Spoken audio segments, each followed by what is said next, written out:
This is पूजा नेगी और आज हम chapter second the end of bipolarity दो ध्रुवता का अंत इसका 5th पार्ट पढ़ेंगे। इससे पहले हम 4 पार्ट्स में बहुत सारे टॉपिक्स को डिस्कस कर चुके हैं और कुछ 1-2 टॉपिक्स हमारे बचे हुए हैं लास्ट के, तो उनको आज हमने डिस्कस करना है। तो आपने अगर वो वीडियोस ना देखी हो 4 तक तो उन्हें देखें, आपके लिए काफ़ी हेल्पफुल होंगी।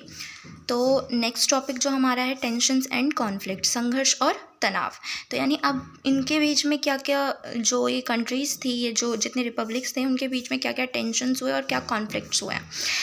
तो जो पूर्व सोवियत संघ थे, यानी आपका जो मोस्ट ऑफ द जो सोवियत रिपब्लिक्स थे, तो उनके बीच में क्या था, बहुत कॉन्फ्लिक्ट देखने को मिले। तो ऐसे रीजन्स थे जिनमें संघर्ष बहुत ज़्यादा चले और बहुत सारे जो वहाँ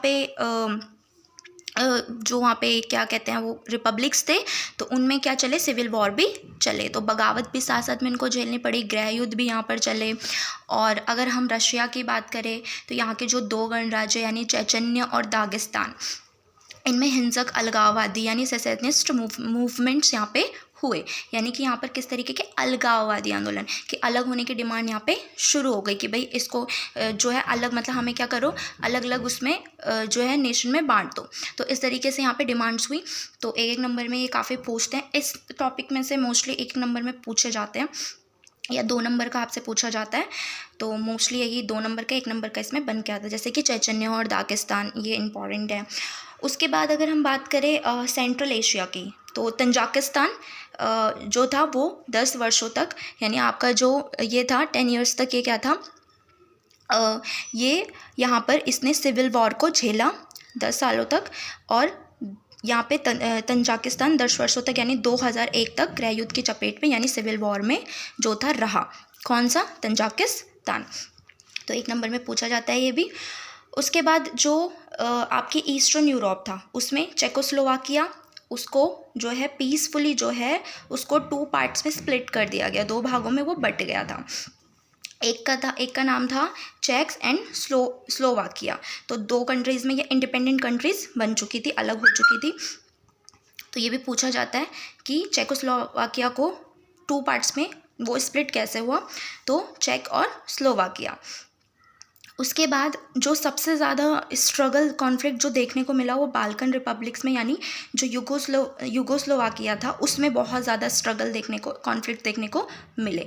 और सन 1991 में यूगोस्लाविया के कई प्रांत, यानी जो इसके काफ़ी सारे सेवरल तरीके के प्रोविंशियंस थे, यानी आपका जो इसमें हो गया बोस्निया, हर्जगोविना, स्लोवेनिया, क्रोएशिया, ये इनको क्या कर दिया गया था, इंडिपेंडेंट डिक्लेयर कर दिया गया था यहाँ पे। तो ये कई प्रांतों में क्या हुआ था, यूगोस्लाविया टूट गया था। तो ये था इसमें। तो ये मोस्टली आपका पूछा जाता है इनमें 1 नंबर या 2 नंबर में। तो ये देखना आप, टेंशन एंड कॉन्फ्लिक्ट ये। उसके बाद जो नेक्स्ट टॉपिक है हमारा India and post communist countries, यानी पूर्व साम्यवादी देश और भारत। तो इनके संबंध, अब देखो इनके संबंध कैसे कि इस टाइम के संबंध भी पूछ सकता है कि पहले इसके क्या संबंध थे और इसके जो चेंजेबल यानी किस तरीके से इसमें बदलाव आए, उन संबंधों के बारे में अच्छे से एक्सप्लेन कीजिए। तो कैसे भी आ सकते हैं, पुराने तो लिखने हैं लेकिन जो साथ साथ में चेंजेबल इनका है, किस किस तरीके से बदलाव आए, वो भी लिखना ज़रूरी होता है। तो क्वेश्चन किसी भी तरीके से बन के आ सकता है।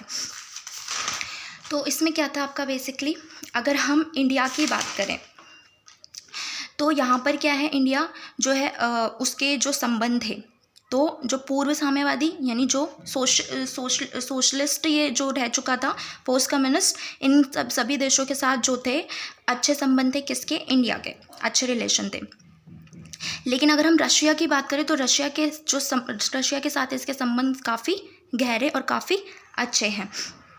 तो अब इनका जो हिस्ट्री रही है, आपको पता है कि हिस्ट्री इनकी बहुत पुरानी रही हुई है, इतिहास। तो इनका आपस में क्या था, एक बिलीव है, इनका अपना क्या है, एक दूसरे पे एक विश्वास है। तो इनका काफ़ी पुराना एक इतिहास भी रहा है।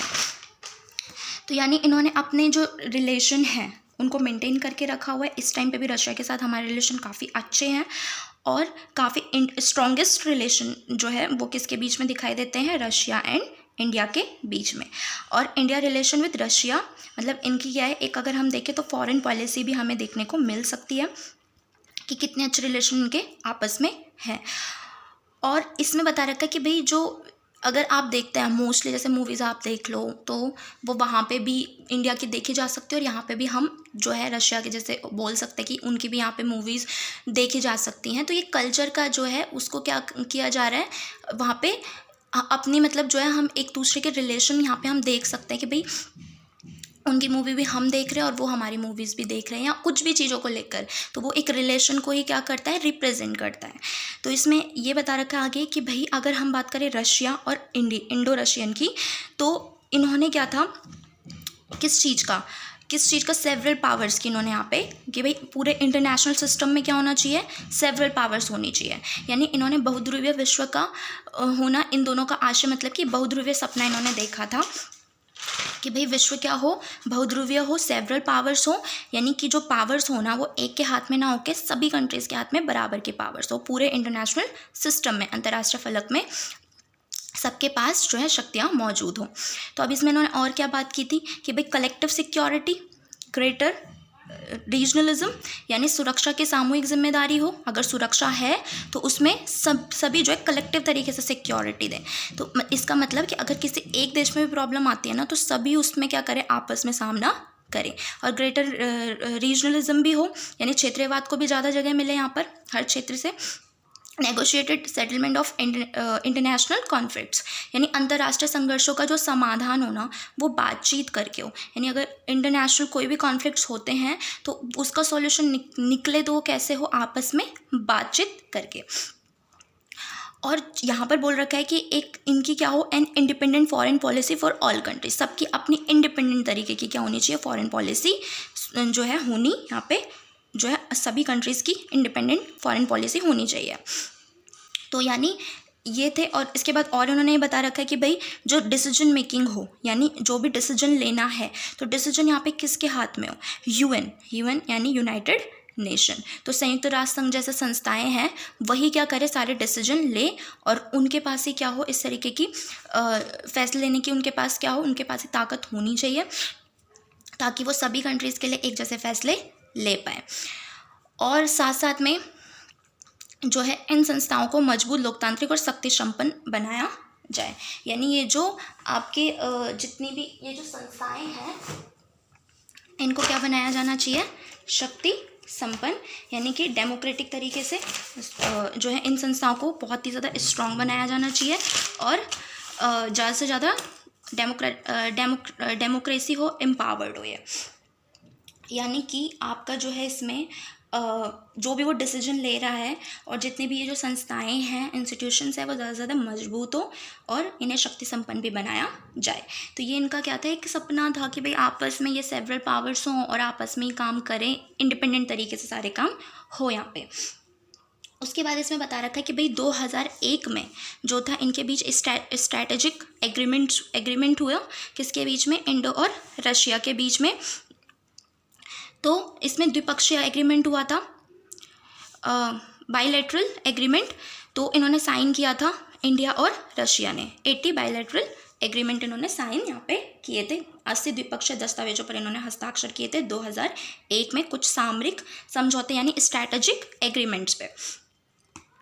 तो अब ये देखो क्या क्या इसमें आ सकता है कि कौन कौन से एग्रीमेंट में या फिर इन्होंने आपस में इनके कैसे रिलेशन हम देख सकते हैं कि भाई आपस में रिलेशन कैसे बता रहे हैं, इनकी फॉरेन पॉलिसी है क्या। तो अब यहाँ पर जो है India stand to benefit from its relation, यानी कि भारत को जो रूस के साथ जो संबंध है उसका कारण क्या है, सबसे पहले इसका जो इशू है वो है Kashmir, energy supply, sharing information and international terrorism, balancing it's relation with China. तो यानी यहाँ पर सबसे इसको जो बेनिफिट है, जो रशिया के साथ अच्छे संबंधों के कारण, मतलब इनके जो बेनिफिट है, जैसे कश्मीर का मुद्दा हो गया, टेररिज्म को लेकर आपस में काम करते हैं, जो सूचनाएं हैं, अगर हम बात करें किसकी, शेयरिंग इंफॉर्मेशन, तो इससे किसको लाभ होता है, भारत को लाभ होता है। चीन ने जो है, चीन के साथ जो अपने जो balancing in relation with China, यानी कि चाइना के साथ भी संतुलन के मामले में रशिया के साथ अगर इसने रिलेशन अच्छे बनाए हैं तो चाइना के साथ ही क्या कर रहा है, अपने रिलेशन को बैलेंस कर रहा है, किसके वजह से, कहीं ना कहीं रशिया के वजह से। तो ये यहाँ पे किसको फ़ायदा हो रहा है, इंडिया को पूरे तरीके से फ़ायदा हो रहा है इन चीज़ों को लेकर जो मैंने अभी बताया आपको। तो सबसे बड़ा फ़ायदा जो है इसमें रूस को इस संबंध में सबसे बड़ा फ़ायदा क्या हो सकता है रशिया को? सबसे बड़ा बेनिफिट क्या है कि भारत रूस के लिए हथियारों को दूसरा सबसे बड़ा खरीदार देश है। यानी कि जो अगर हम बात करें second largest armed market for Russia, तो यानी यहाँ पे अगर हम देखें तो रशिया से सबसे ज़्यादा जो इंडिया जो है हथियारों को क्या करता है, खरीदारी करता है। तो यानी यहाँ पे बेनिफिट किसका होगा? रशिया का होगा। अब यहाँ पे ज़रूरी नहीं कि भाई सिर्फ हमें ही यहाँ पे इंडिया को यहाँ पे बेनिफिट मिल रहा है और रशिया को यहाँ पे कोई बेनिफिट नहीं मिलेगा, बिल्कुल मिलेगा। रिलेशन है तो दोनों की तरफ से क्या होगा, बेनिफिट भी क्या होंगे, इक्वल ही होंगे। तो अब इसमें और क्या है कि भाई अगर हम भारतीय सेना की बात करें, यानी हम इंडियन मिलिट्री की बात करें, तो बहुत सारा जो जैसे कि जो आपका मिलिट्री के लिए जो भी हार्डवेयर हो गए, यानी बहुत सारे जो सैनिक साजो सामान होता है वो कहाँ से प्राप्त होता है, वो रशिया से ही प्राप्त होता है। और सेकंड थिंग इसमें क्या है कि भारत तेल के आयातक देशों में से भी एक है, यानी India is an oil importing nation. तो ये आयात करता है कहाँ से, ये रशिया से आयात करता है। तो ये रशिया के लिए और ज़्यादा क्या बन जाता है, इम्पॉर्टेंट बन जाता है। और यहाँ पे रशिया को काफ़ी बेनिफिट है इंडिया से। तो अब इसके रिलेशन जो है रशिया के साथ तो है, लेकिन साथ साथ में इसने और देशों के साथ भी अपने रिलेशन अच्छे बनाए हैं। तो जब भी तेल की कमी हुई तो यहाँ पर रशिया ने हर एक क्राइसिस में इंडिया का यहाँ पे पूरे तरीके से सपोर्ट किया।